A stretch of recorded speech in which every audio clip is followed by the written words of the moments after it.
राहुल भैया, छोटू भैया, एगो औरत राती के बिता के अवतिया अपने पति से कौने भाव में कहतिया, राते सौ से हिलवला पलंगिया पिया,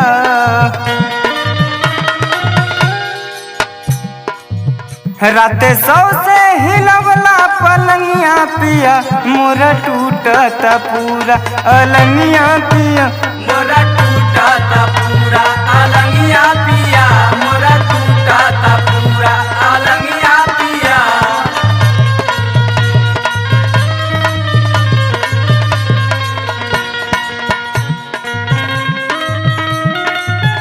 अरे जिया जहिल भैया, चपले रहा। अरे राहुल भैया, क्या बात है।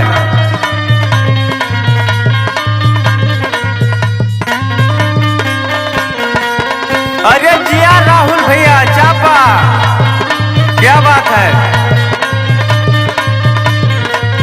अरे बाए छोटू बाबू,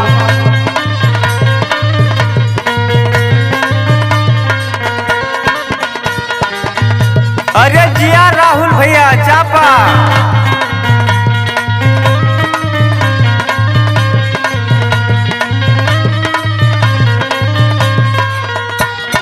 अरे हमार बलमुआ, इतने ना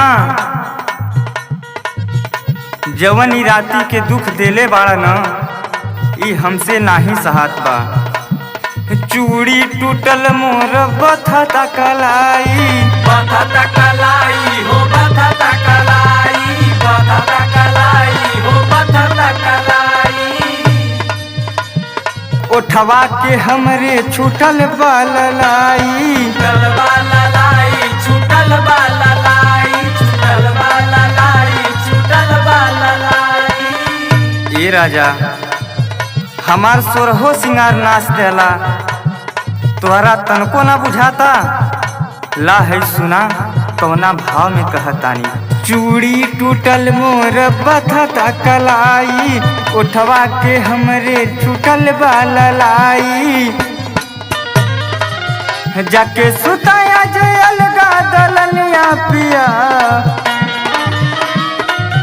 जाके सुताया जे अलगा दलनिया पिया, मोर टूटता पूरा अलनिया पिया, मोर टूटता पूरा अलंगिया पिया, मोरा टूटत पूरा अलंगिया पिया। क्या बात है।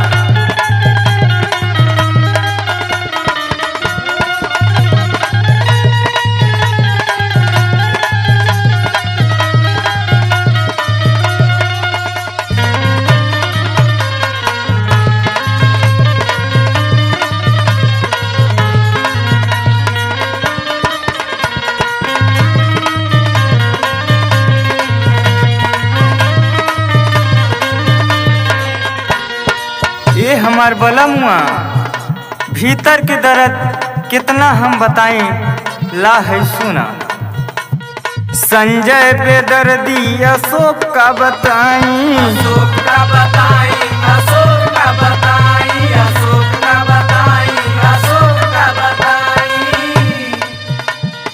उठता दर्द आज मजा न आई, मजा न आई हो मजा न आई, मजा न आई हो मजा न आई। संजय बेदर्दी राहुल का बताई, उठता दर्द आज मजा न आई। छोटू विजय भइल पागलनिया पिया, छोटू विजय भइल पागलनिया पिया, मोरा टूटता पूरा अलनिया पिया, मोरा टूटता पूरा अलनिया पिया।